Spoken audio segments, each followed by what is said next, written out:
Art of thinking clearly की शुरुआत में लेखक रॉल्स ने एक महत्वपूर्ण सवाल उठाया है। हम क्यों गलत फैसले लेते हैं? यह सवाल हमें सोचने पर मजबूर करता है कि कैसे हमारी रोजमर्रा की जिंदगी के लिए किए गए छोटे बड़े फैसले, जिन पर हमारा जीवन निर्भर करता है, अक्सर हमारी सोचने की गलतियों का परिणाम होते हैं। यह किताब इन त्रुटियों और पूर्वाग्रहों को उजागर करती है जो हमें बार बार गलतियों की ओर धकेल हैं। लेखक बताते हैं कि हम इंसान तर्क संगत होने का दावा करते हैं, लेकिन हमारी सोच और फैसले अक्सर तर्क के बजाय भावनाएं, धारणाओं और मानसिक शॉर्टकट से प्रभावित होते हैं। रोक इस बात पर जोर देते हैं कि हमारे दिमाग में कुछ खास तरह की गलतियां या कन्वेटिव बेसिस होते हैं जो हमें सही निर्णय लेने से रोकते हैं। उदाहरण के लिए, किताब के पहले अध्याय में ही सर्वाइवरशिप वाइस के बारे में बताया गया है। यह एक सामान्य सोचने की गलती है जिसमें हम केवल सफलता को देखते हैं और असफलताओं का नजरअंदाज कर देते हैं। जब हम सफल उद्यमियों या बड़े उद्योगपतियों की कहानी सुनते हैं तो हम भूल जाते हैं कि उनके जैसे हमारे लोग असफल भी होंगे जिनकी कहानियां सामने आई। इससे हमें सफलता की ओर अधूरी और भ्रमित करने वाली तस्वीर मिलती है जो हमें गलत उम्मीदों में जीने पर मजबूर करती है। इसी तरह कष्ट फैले उदाहरण लेकर लेखक समझाते हैं कि हम अक्सर उन चीजों में अटके रहते हैं जिनमें हमने पहले से ही बहुत कुछ निवेश किया होता है, भले ही वह निवेश अब बेकार हो चुका हो, लेकिन हम उसे छोड़ने के बजाय उसमें और फंसते जाते हैं। यह आर्थिक नुकसान से लेकर व्यक्तिगत रिश्ते तक हर जगह दिखाई देता है। किताब का मुख्य उद्देश्य यह है कि हम इन त्रुटियों को पहचानें और उनसे बचने की कोशिश करें। लेखक मानते हैं कि यह आसान नहीं है, लेकिन अगर हम इन गलतियों को समझ लें और अपने सोचने के तरीके में सुधार करें तो हम बेहतर फैसले ले सकते हैं और जीवन में अधिक सफल हो सकते हैं। रोप ने इस किताब में 99 अलग अलग कन्वेटिव बेसिस का उल्लेख किया है जिनमें से प्रत्येक हमारी रोजमर्रा के फैसले को प्रभावित कर सकता है। यह बेसिस न केवल व्यक्तिगत स्तर पर बल्कि व्यापार, राजनीति और समाज के हर क्षेत्र में देखने को मिलती है।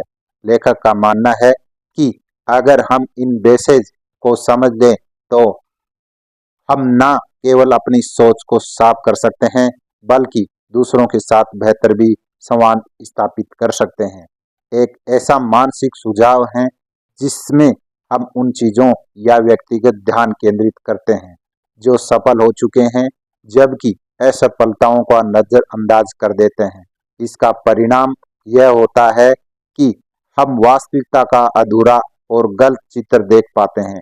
उदाहरण के लिए, जब हम सफल उद्यमियों, लेखकों या कलाकारों की कहानियां सुनते हैं तो हम मान लेते हैं कि उनकी सफलता का रास्ता वही है जिसे हमें भी अपनाना चाहिए, लेकिन हम यह भूल जाते हैं कि कई अन्य लोग भी थे जिन्होंने वही यही प्रयास किए लेकिन वे सफल नहीं हो पाए। उनकी असफलताओं को ध्यान में न रखते हुए हम एक झूठी धारणा बना लेते हैं कि सफलता का फार्मूला यही है। सर्वाइवरशिप बाइस ने हमें यह विश्वास दिलाता है कि अगर हमने किसी सफल व्यक्ति की नकल की हो तो हम वही परिणाम प्राप्त करेंगे, लेकिन असल में हमें यह समझना चाहिए कि जो लोग असफल हुए उनकी कहानियों को भी जानना जरूरी है ताकि हम उनकी संभावनाओं का सही मूल्यांकन कर सके और बेहतर निर्णय ले सकें। यह पूर्वाग्रह न केवल व्यक्तिगत स्तर पर बल्कि व्यापार, शिक्षा के विभिन्न क्षेत्रों में भी देखने को मिलता है। उदाहरण के लिए, एक कंपनी केवल उन उत्पादों को ध्यान देती है जो बाजार में सफल रहे और उन उत्पादों को नजरअंदाज कर देती है जो असफल हुए। इससे कंपनी गलत धारणा बना लेती है और भविष्य में गलत निर्णय ले सकती है। ट्रस्ट का मतलब होता है कि ये लागत जो पहले ही लग चुकी है और जैसे वापस नहीं पाया जा सकता। जब हम किसी काम में पहले से ही कुछ निवेश कर चुके होते हैं तो हमें उसे छोड़ने में संकोच होता है, क्योंकि हम सोचते हैं कि इससे हमारा निवेश व्यर्थ हो जाएगा। यह तर्कसंगत नहीं है, क्योंकि यह लागत अब वापस नहीं आ सकती। सही निर्णय यह होगा कि हम वर्तमान भविष्य की संभावनाओं को देखकर तय करें कि हमें आगे क्या करना चाहिए। उदाहरण के लिए, यदि आपने एक फिल्म की टिकट के लिए पैसे दिए लेकिन फिल्म आपको पसंद नहीं आ रही है, तो आप यह सोचकर फिल्म देखते रह सकते हैं आपने पैसे खर्च कर दिए, जबकि तर्कसंगत सोच यह कहती है कि अगर फिल्म आपको पसंद नहीं आ रही है तो बाहर निकल जाना ही बेहतर है, क्योंकि अब वह पैसे वापस नहीं आ सकते और फिल्म देखने के समय भी बर्बाद हो रहा है। मान लीजिए कि एक कंपनी ने एक नए उत्पाद की विकास में बहुत पैसा और समय निवेश किया, लेकिन लॉन्च होने के बाद बाजार से प्रतिक्रिया अच्छी नहीं मिल रही है।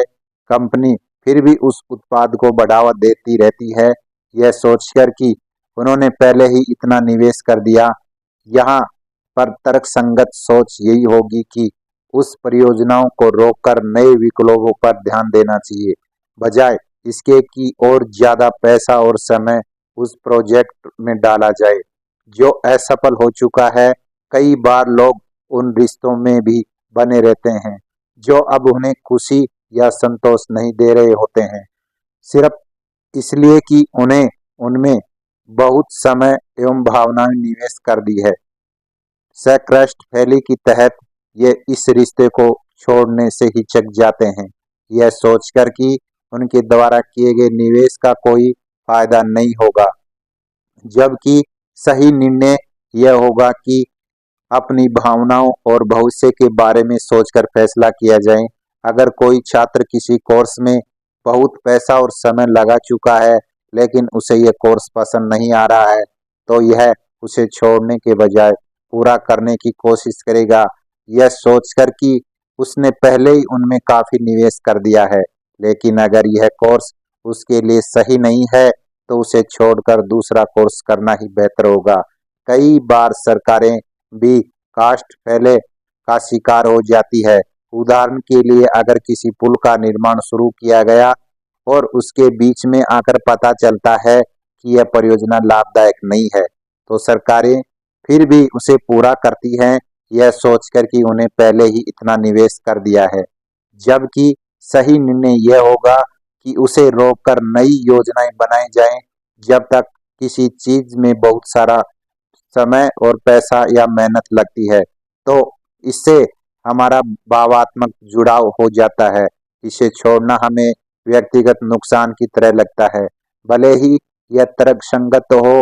मनोविज्ञान के अनुसार लोग लाभ से ज्यादा हानि से डरते हैं, इसलिए वे इस हानि को स्वीकार करने से बचते हैं जो पहले ही हो चुकी है, और उसे ठीक करने की कोशिश में और ज्यादा नुकसान कर बैठती है। कई बार अपने अहंकार को संतुष्ट करने के लिए गलतियों को नहीं मानते हैं और उसे ठीक करने के बजाय गलत दिशा में आगे बढ़ते रहते हैं। यह विशेष रूप से तब होता है जब हमने किसी निर्णय के साथ अपनी प्रतिष्ठा जुड़ी हो गई। कई बार हमें अपने निर्णयों को समाज के सामने सही साबित करने की चिंता होती है। हम यह नहीं देखना चाहते हैं हमने गलती की है, इसलिए हम उसे जारी रखते हैं भले ही वह गलत हो। किसी भी निर्णय को लेते समय यह देखना जरूरी है कि वर्तमान और भविष्य की परिस्थितियों में क्या सबसे अच्छा है, ना कि यह कि आपने पहले तना निवेश किया है। तरंगसंगत सोच के आधार पर निर्णय लेना आप इस भ्रम से बच सकता है। यह संभावना जरूरी है कि अतीत को बदला नहीं जा सकता, जो निवेश हो चुका है वह वापस नहीं आ सकता। इसे स्वीकार करके आगे बढ़ना ही सही निर्णय है। जब भी आपको लगे कि आप सैकड़ों फैले के शिकार हो रहे हैं, तो नए विकल्पों पर विचार करें। यह देखें कि वर्तमान परिस्थिति में कौन सा विकल्प सबसे अच्छा है और उसी के आधार पर निर्णय। कभी कभी अपने फैसले को तरंग संगत ढंग से देखने के लिए बाहरी सलाहकारों या मित्रों की मदद लेना फायदेमंद हो सकता है। वे आपको आपके निर्णय के बारे में एक निष्पक्ष दृष्टिकोण दे सकते हैं। कभी कभी आप जिस तरीके से सवाल या स्थिति को देखते हैं, वह आपके निर्णय को प्रभावित करता है। स्थिति को नए सिरे को देखने की कोशिश करें, जैसे कि अगर आपने पहले कोई निवेश नहीं किया होता, तो क्या आप भी यही निर्णय लेते।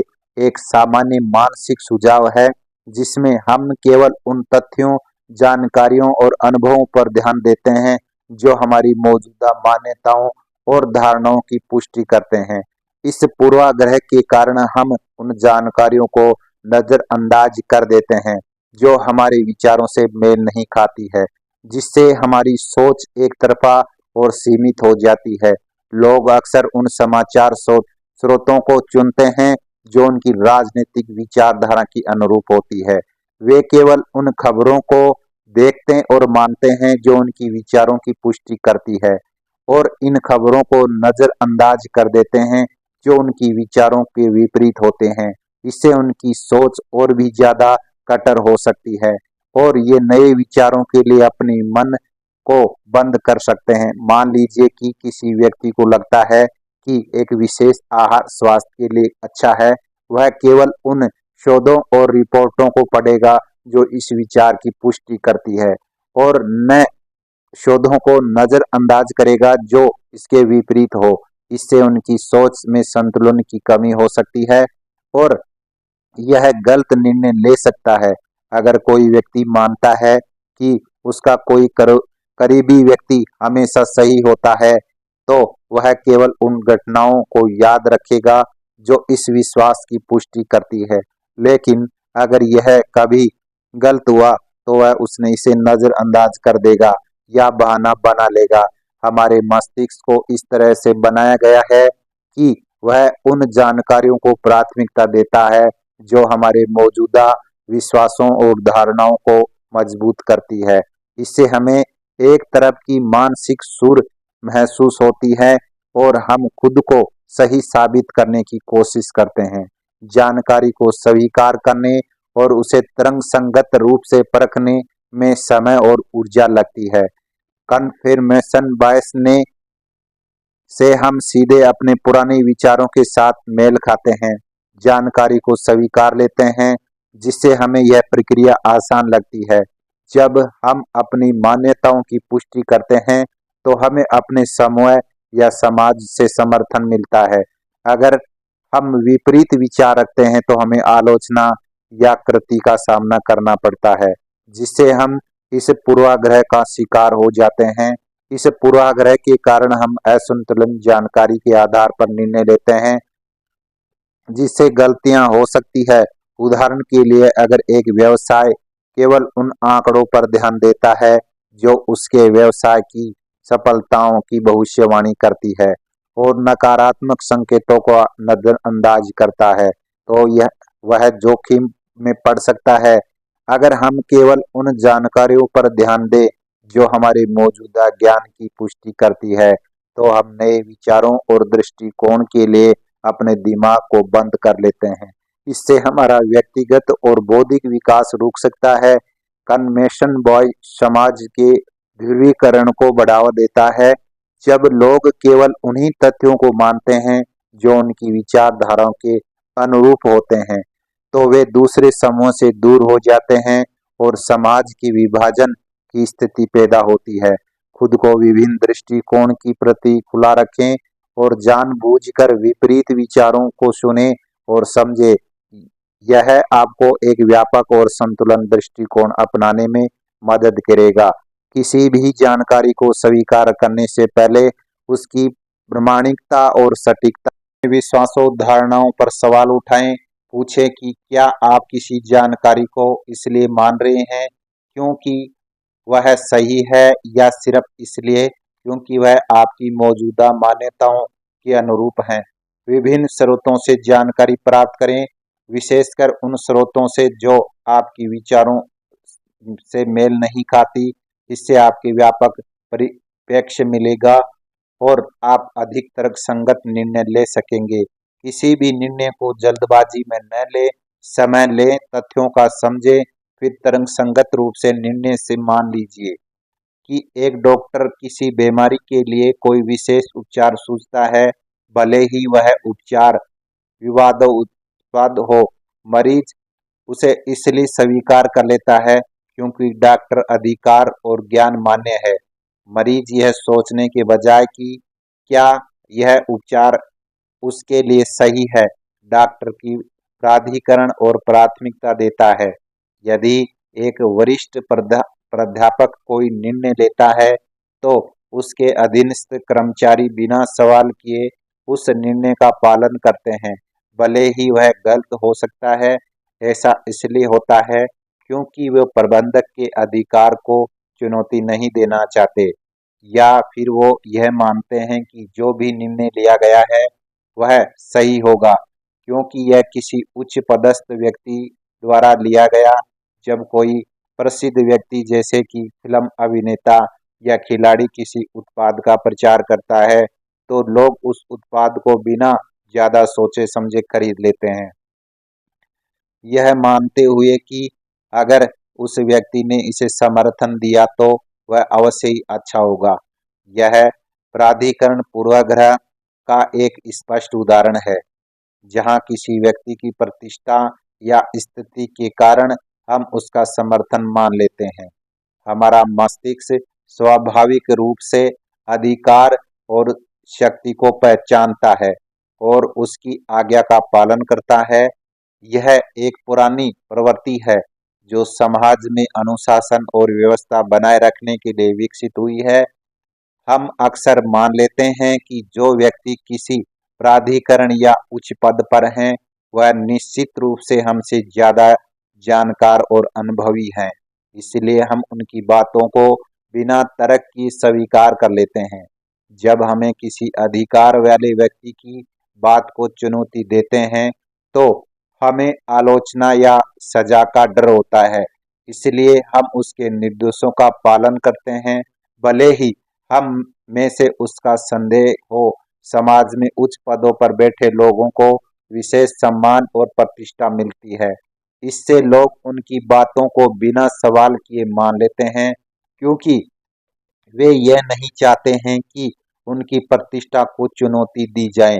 जब हम अथॉरिटी बायस के प्रभाव में होते हैं, तो हम बिना जांच पड़ताल किए किसी भी निर्देश या सलाह को मान लेते हैं, जिससे गलत निर्णय लेने की संभावना बढ़ जाती है।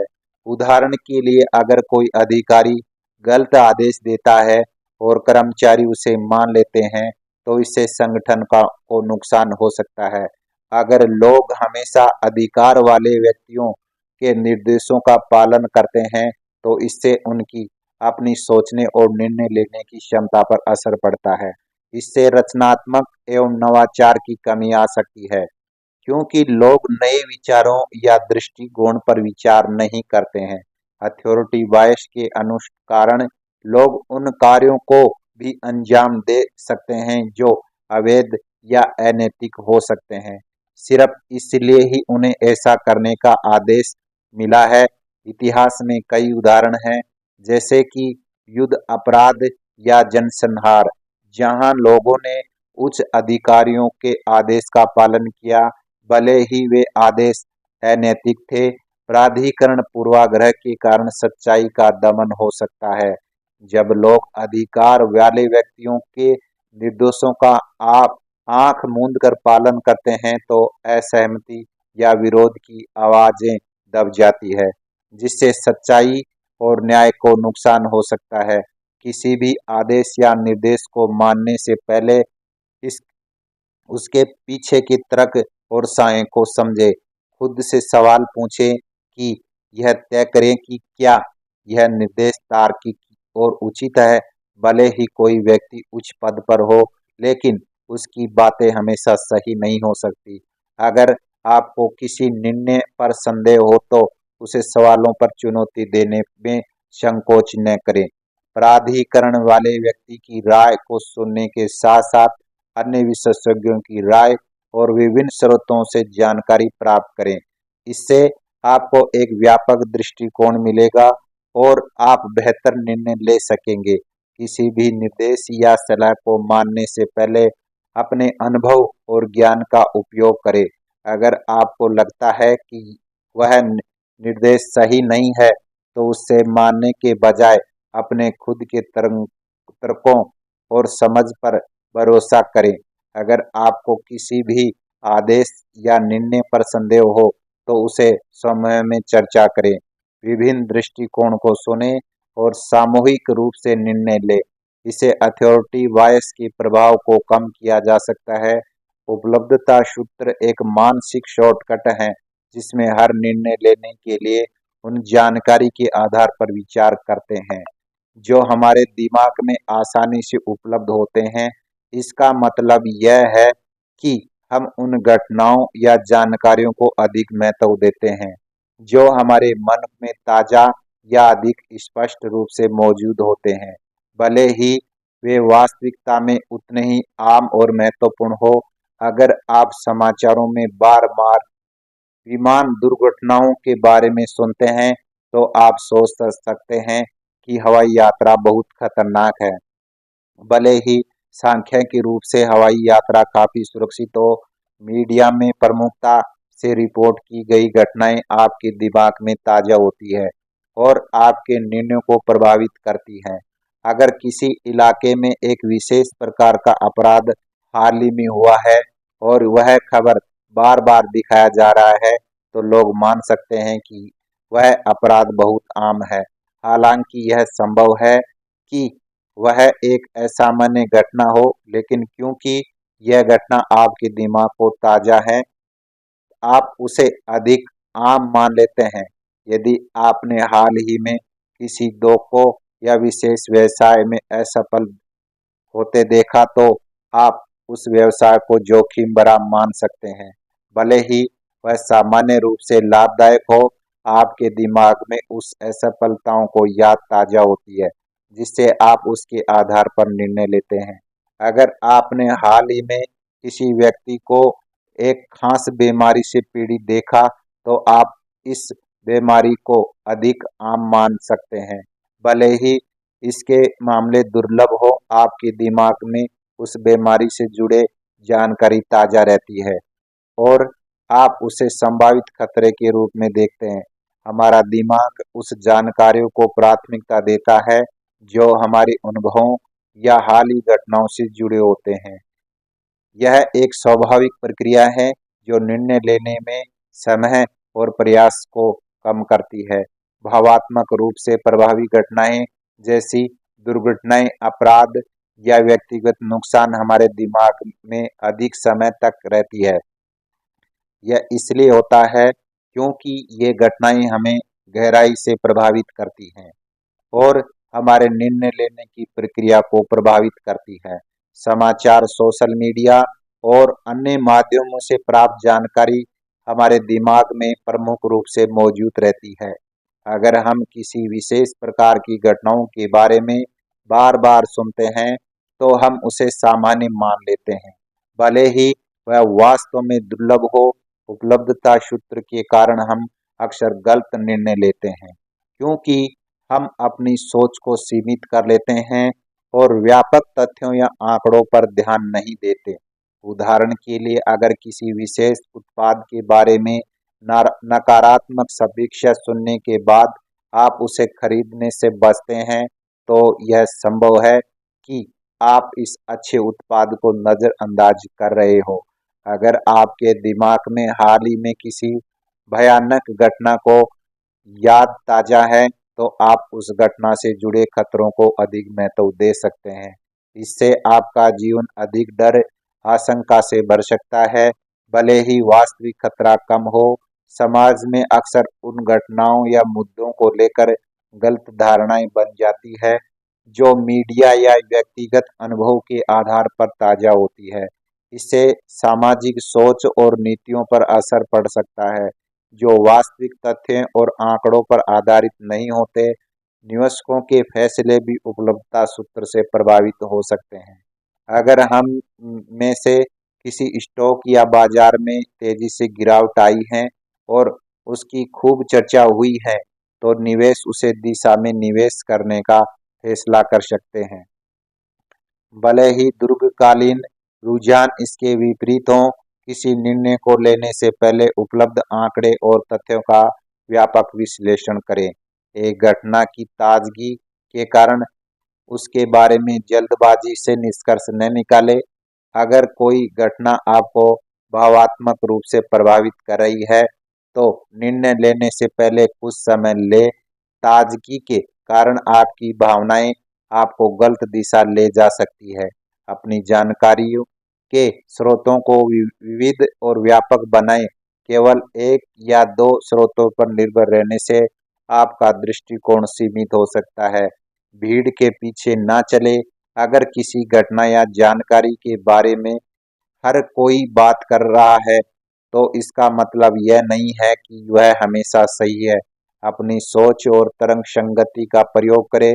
सामाजिक प्रमाण एक मनोवैज्ञानिक और सामाजिक घटना है, जिसमें लोग दूसरे के कार्यों और विचारों और व्यवहारों को देखकर स्वयं के निर्णय क्रियाओं को निर्धारित करते हैं।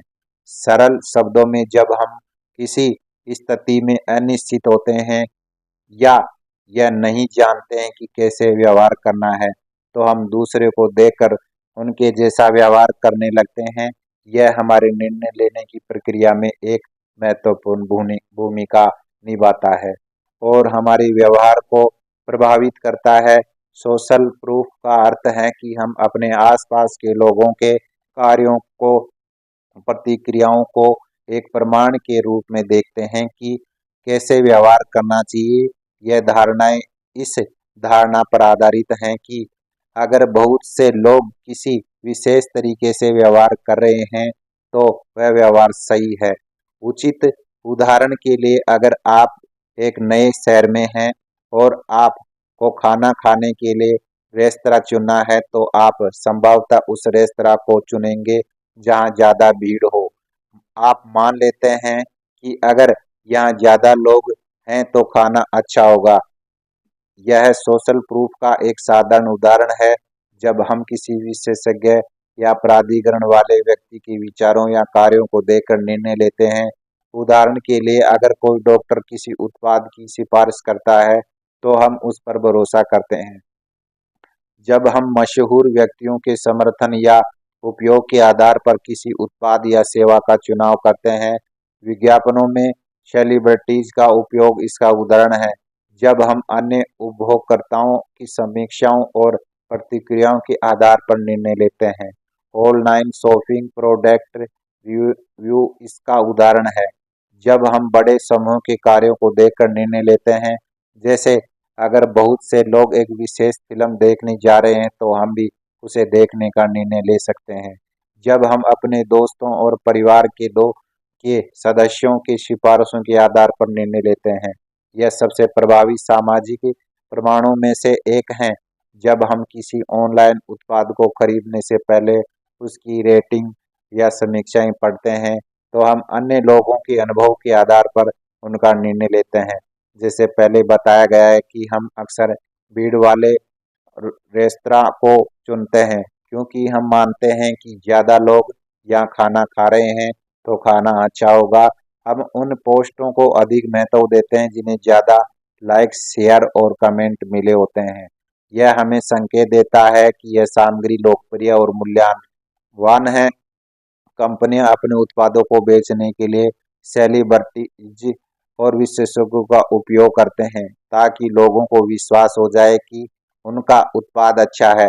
अगर सड़क पर बहुत से लोग एक दिशा में भाग रहे हैं, तो हम भी बिना सोचे समझे उसी दिशा में भागने लगते हैं, यह मानते हुए कि वहाँ कुछ महत्वपूर्ण हो रहा है।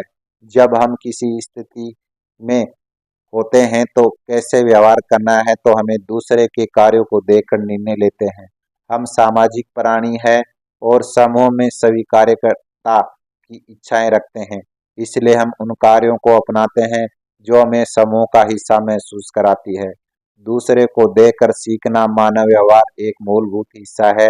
यह हमें नई परिस्थितियों में तेजी से अनुकूल होने में मदद करता है।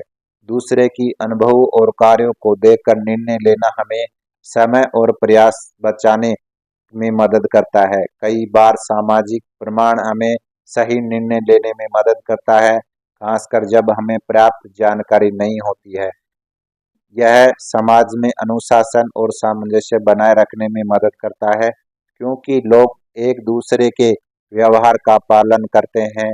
हम दूसरे के अनुभव से सीखकर अपने ज्ञान को कौशल को बढ़ा सकते हैं। कभी कभी लोग बिना सोचे समझे भीड़ का अनुसरण करते हैं, जिससे गलत निर्णय और समस्याएं हो सकती है। अगर लोग हमें दूसरों का अनुसरण करते हैं तो नए विचार और नवाचार की संभावनाएं कम हो जाती है। सामाजिक प्रमाण के कारण लोग सामाजिक मांगों को पूरा करने के दबाव में महसूस कर सकते हैं, जिससे तनाव और मानसिक समस्याएं हो सकती है। किसी भी निर्णय को लेने से पहले अपने खुद की सोच और तर्क का उपयोग करें, बजाय सिर्फ दूसरे के कार्यों को देखकर निर्णय लेने के विभिन्न स्रोतों की जानकारी एकत्रित करें और उसका विश्लेषण करें। यह सुनिश्चित करें कि आपका निर्णय तथ्य आधार हो। यह समझे कि आप कब और कैसे सामाजिक प्रमाण के प्रभाव में आते हैं। इससे आप अपने व्यवहार को बेहतर तरीके से नियंत्रण कर सकते हैं। दूसरे के कार्यों और विचारों पर सवाल उठाएं। यह जानने की कोशिश करें कि वे क्यों इस तरह के व्यवहार कर रहे हैं और क्या वह आपके लिए उपयुक्त है। नए विचारों